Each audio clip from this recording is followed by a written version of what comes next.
Al-Mujadalah telah diturunkan di Madinah. Ia membawa erti bersoal jawab. Apakah isi parti kandungannya? Apa kata kita ikuti penjelasannya dalam segmen tafsir bersama yang berbahagia Ustaz Ahmad Syukri Yusof.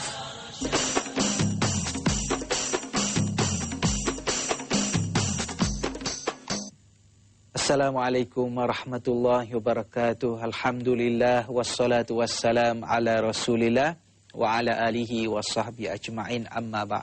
Saudara penonton yang dirahmati Allah, syukur kita kepada Allah.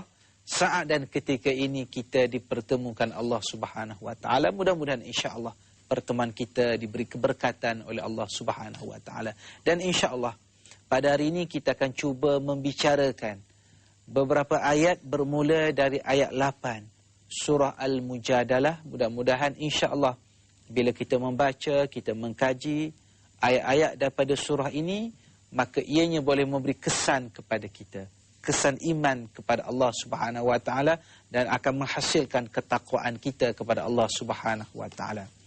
A'udzubillahi minasyaitonirrajim. Bismillahirrahmanirrahim. Alam tara ilal ladina nuhu anin najwa thumma ya'uduna lima nuhu anhu wa yatanajawna bil ithmi wal udwan wa ma'siyatir rasul wa idza ja'uka hayyauka bima lam yuhayyika bihi Allah wa yaquluna fi anfusihim laula yu'adzibuna Allahu bima naqul hasbuhum jahannam yaslaunaha fabi'sal masir. Allah Subhanahu wa taala berfirman di dalam ayat ini dalam surah Al-Mujadalah ayat yang ke-8. Allah taala menyatakan, tidakkah engkau wahai Muhammad sallallahu alaihi wasallam memerhatikan orang-orang Yahudi ini yang dilarang daripada melakukan bisik-bisikan, berbisik. Kemudian mereka ini apabila ditegah kembali melakukan berbisik-bisik sesama sendiri, dan begitu juga mereka ini melakukan perbuatan berbisik ini berkenaan dengan melakukan dosa kepada Allah, permusuhan sesama manusia, dan juga melakukan maksiat kepada Ar-Rasul, penentangan terhadap Rasulullah sallallahu alaihi wasallam.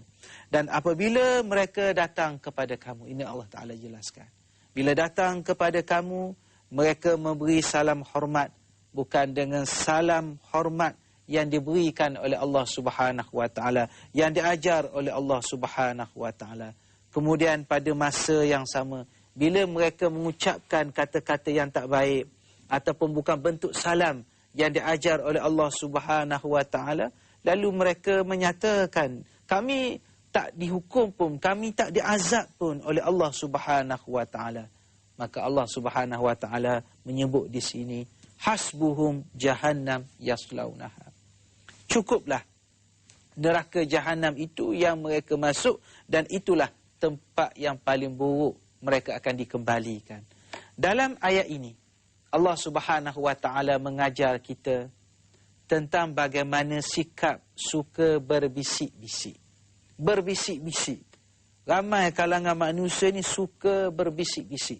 Jadi dalam ayat ini Allah Ta'ala cerita asbabun nuzulnya, sebab-sebab turunnya ayat ini ialah kalangan orang Yahudi ni suka berbisik-bisik. Lalu para sahabat radhiyallahu anhum, mereka sesama orang Yahudi berbisik-bisik di hadapan sahabat. Sehingga kan sahabat rasa risau, apa yang mereka bisikkan ni? Adakah mereka bisikkan ini untuk membunuh kami, untuk menceroboh kepada kami? Ini yang dilakukan oleh mereka. Yang keduanya, dalam ayat ini juga menjelaskan kepada kita bagaimana orang Yahudi ni apabila bertemu dengan Rasulullah sallallahu alaihi wasallam, mereka tidak ungkapkan dengan perkataan yang baik. Sepatutnya kalau jumpa, Assalamualaikum, salam sejahtera ke atas kamu. Tapi yang mereka ungkapkan seperti yang disebut dalam suatu hadis, mereka sebut, Assalamu alayka ya Abul Qasim. Mereka kata kepada Nabi bila jumpa, Assam alayka, iaitu Yang timpa kepada kamu, yang dapat kepada kamu ialah kematian. Asam maksud dia kematian.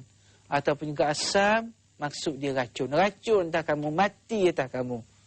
Ini akhlak orang Yahudi. Jangan ketinggalan untuk bersama Al-Hidayah minggu hadapan bagi mengikuti sambungan surah Al-Mujadalah. Al-Hidayah tiba ke penghujung. Sebelum berpisah, marilah kita renungi maksud surah Al-Isra ayat 37 di mana Allah Subhanahu Wa Taala berfirman yang bermaksud, dan jangan kamu berjalan di bumi dengan berlagak sombong, kerana sesungguhnya engkau tidak akan dapat menembusi bumi dan engkau tidak akan menyamai setinggi gunung ganang. Sekian dahulu buat kali ini.